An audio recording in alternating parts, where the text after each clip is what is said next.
Alright, good morning everyone. Just like we normally would, I want you guys to go ahead and start your journal for today. It might not be Monday, but go ahead on a full sheet of paper. I want you guys to draw the 3 things that you love about winter or the snow. If you don't love it, then draw the 3 things that you hate. Go ahead and pause this video and probably spend about 5 to 6 minutes or so doing your journal.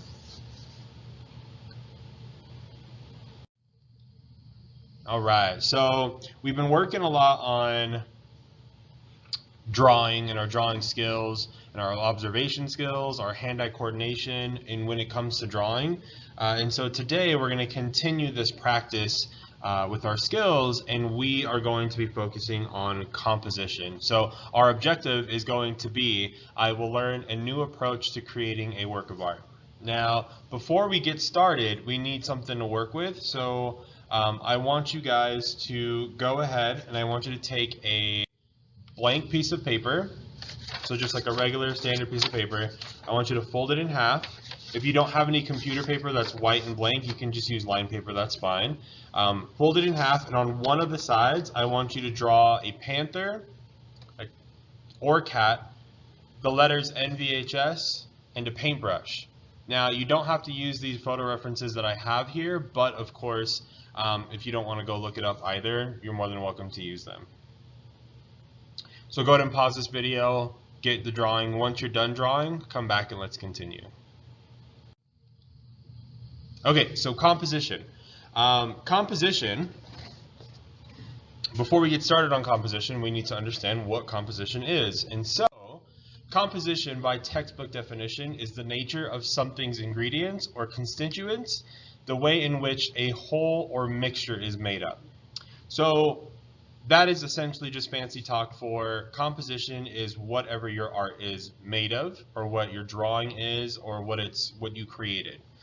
So, looking at this famous painter, Jackson Pollock, his composition is of paint splats all over his canvas. So the paint splatter is his composition.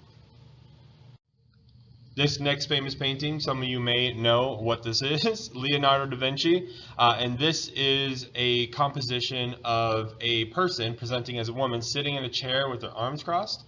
So again, it's the composition of a woman or a portrait of a woman. And so if I was to look at my composition, what I just drew with you guys, my composition would be of a cat, the letters NVHS, and a paintbrush. So,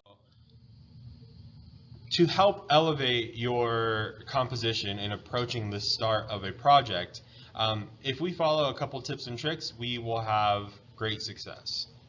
So the first tip or trick is to always fill your space. No matter the situation, no matter what you're creating on, even if it's like a small surface like this, or if it's an entire wall, you're going to want to make sure that you fill your space. So just like Jackson Pollock, if you look here, the entire space is full of paint splatters from side to side, top to bottom, corner to corner. Same thing with the Mona Lisa. Again, if you look here, every single space on this canvas is full of color, full of content, full of drawing. Again, fill the space is key. The next step is to follow the big 3. Okay, so you might ask what the big 3 is, and conveniently enough, in your guys' art books, there is a sheet that looks just like this, and this is essentially just a little reminder to enlarge, overlap, and draw off the page.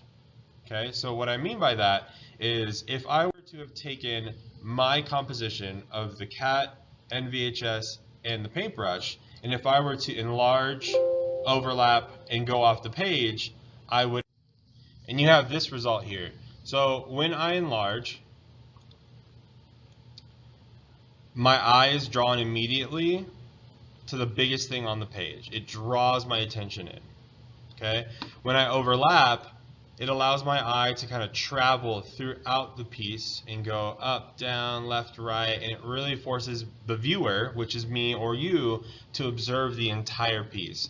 And then, of course, when I go off the page, as you can imagine, it creates natural curiosity. We as human beings are curious. We want to know what's there. We want to, understand what's behind that door. And so when you create natural curiosity and you draw things going off the page, your viewer, without knowing it, is curious about what you drew. And you, as the artist, have that power to control and give the viewer that experience.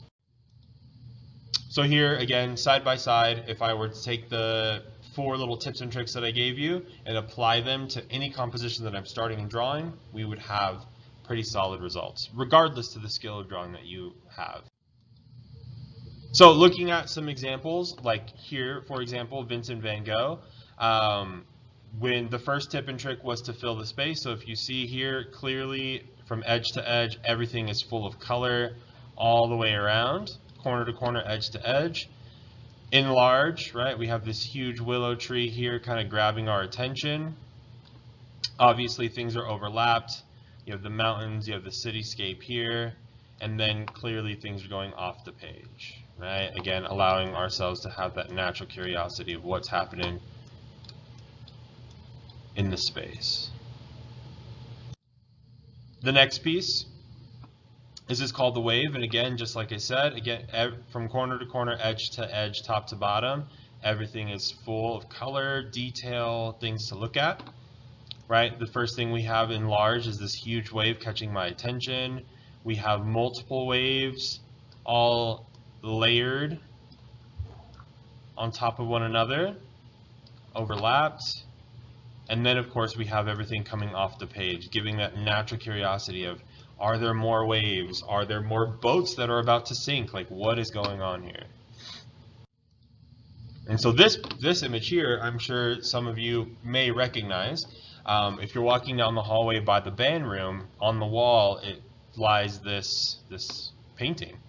And here again, right, we have this here that catches our eye, which is the largest piece, right? Forces us to pay attention. We have everything overlapped, creating this nice flow and allowing my eye to kind of travel throughout the piece. And then everything is kind of coming off the page, right?